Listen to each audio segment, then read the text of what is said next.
O senhor saiu praticamente de um chão de fábrica, se tornou um advogado, se formou em direito, né? Você acredita que essa formação do senhor, e chegou a ser professor também, né? De universidade, Sou professor de direito. professor de universidade, o senhor acredita que essa formação facilitou ou dificultou vamos dizer, essa abertura para poder negociar com os patrões? Bom, eu vou contar uma pequena história da minha vida para vocês compreenderem por que é que eu estou fazendo doutorado hoje. Tem a ver com a minha vida, com a minha infância. Agora, o que deu a mim, deu ao presidente Lula e a vários outros sindicalistas como Meneghelli e outros que nos sucederam, foi a credibilidade nas relações com os empresários. A gente briga muito, mas quando a gente faz acordo, a gente cumpre o acordo. Isso foi uma característica das nossas grandes e importantes negociações em todo aquele período. Todas as formas de greve, muito transparência, democracia no sindicato, não é? Um trabalho de base permanente. Isso acho que isso deu credibilidade. Agora, evidentemente, que chega um momento que você chegar numa assembleia e fala de maneira muito rude, os trabalhadores de hoje não são os mesmos trabalhadores dos Sim. anos 80. Numa A linguagem tem metalúrgica, que ser outra. numa metalúrgica, o trabalhador fala inglês, interpreta desenhos, usa computadores, é um outro nível. Então, o dirigente tem que ser capaz. O dirigente não pode ficar bêbado, né? O dirigente não pode ficar falando palavrões, eu acho. Eu não falo, por isso que eu digo.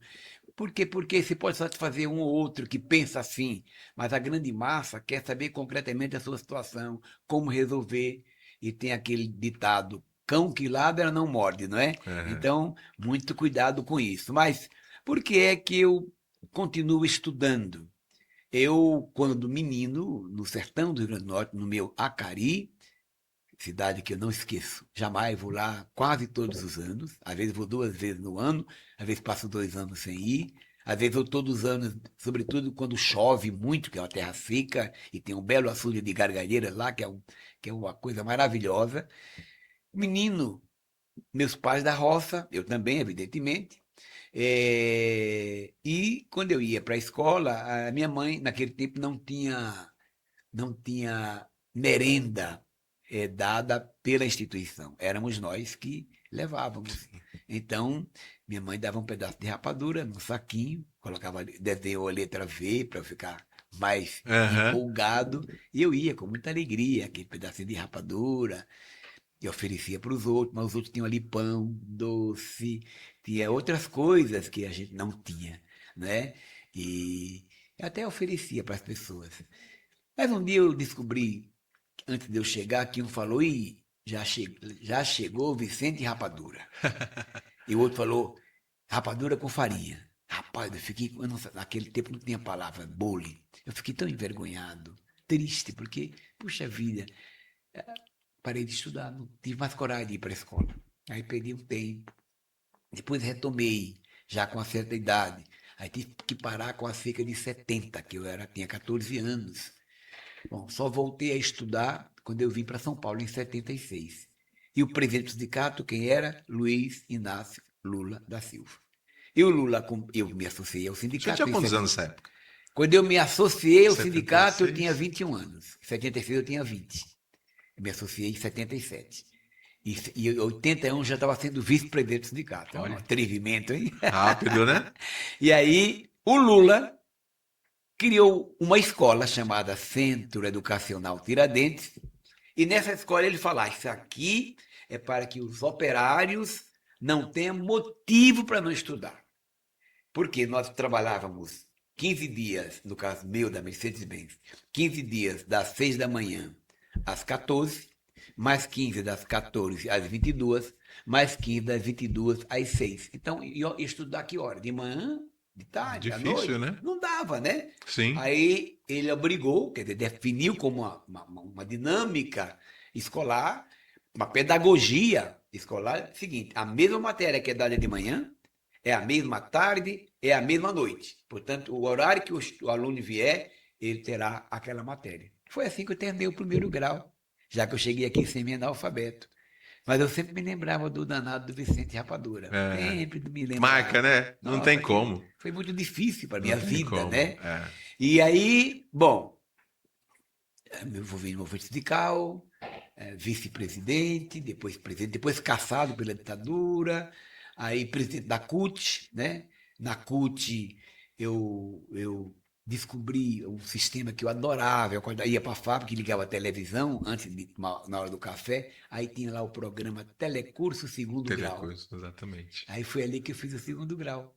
Fiz o segundo grau, fiz as provas do Senai, passei. Aí, depois de um certo tempo, falei, sabe uma coisa, eu vou fazer Vou faculdade. fazer faculdade. Perfeito. Aí fui estudar para Que fazer legal. faculdade. Aí eu fiz a É faculdade, importante, me né? formei em Direito. Depois, já como deputado, resolvi fazer uma pós-graduação na Unicamp. Toda sexta-feira, durante 2 anos, das 8 da manhã até às 6 da noite, estudando, fazendo curso de Economia, Relações de Trabalho.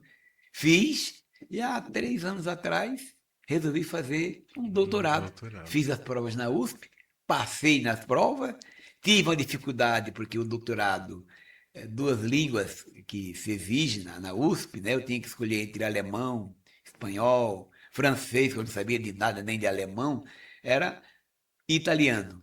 Eu escolhi o espanhol e o inglês. No espanhol eu já passei de cara na primeira prova, mas no inglês eu queria contar um segredo para você. Eu fiz ela 7 vezes a prova, dentro do prazo. Mas é Uma importante hora eu que tirei fez. 2, outra hora eu tirei 4, outra hora eu tirei 6, era para tirar 7. Depois tirei 5, depois tirei 5 de novo, 5,5. Sei que na última, faltando 15 dias para eu ia perder o doutorado, desesperado, Foi lá e tirei conseguiu 8,5. Tá lá. E aí eu descobri depois que o problema não era a linguagem, era o que significava o inglês. Porque eu, embora um sindicalista que se preza, estuda muito, a sua custa, ele Sim. compra livro. Eu conhecia a história do Império Inglês e a história do Império Americano. Que língua eles falavam e falam? Inglês, que domina o mundo. Quer dizer, os diplomatas decidiram que a linguagem oficial internacional era o francês. Mas o comércio foi tão forte que passou. Aí eu acho que eu tinha um nó, não conseguia, não gostava. Uhum. E aí eu até criticava meu colega, rapaz, a gente fica falando palavra em inglês toda hora, é short, tô numa nice, e não sei o quê, né? Essas coisas todas, né? Sim. Bom, ok, né? Essas palavras todas, que é comum aqui. Lá nos Estados Unidos não fala uma palavra em português, nada, né? Exato. Aí passei, já cumpri as qualificações, dia 8 agora foi o prazo para entrega da primeira qualificação. Vai ser avaliada agora na mesa, com a banca, né? E eu tenho ainda uns 2 anos para fazer as pesquisas, o trabalho, e o meu objetivo é provar tudo isso que eu já te contei para você. Que bom. E aí, o meu objetivo não é para ser doutor, entendeu? Sou advogado, ok. Sou professor de Direito, porque o curso da Unicamp me permitiu. Dou aula, estou afastado agora por causa da minha pré-campanha, pedi licença. Uhum. Mas eu quero ser cada vez mais útil à nossa comunidade. Perfeito. Cada vez E nunca mais. parar, né, Vicentinho? E eu Parar. digo às pessoas, não desanimem. E mais, a nossa cabeça se movimenta muito. Isso é bom para a saúde. Sim.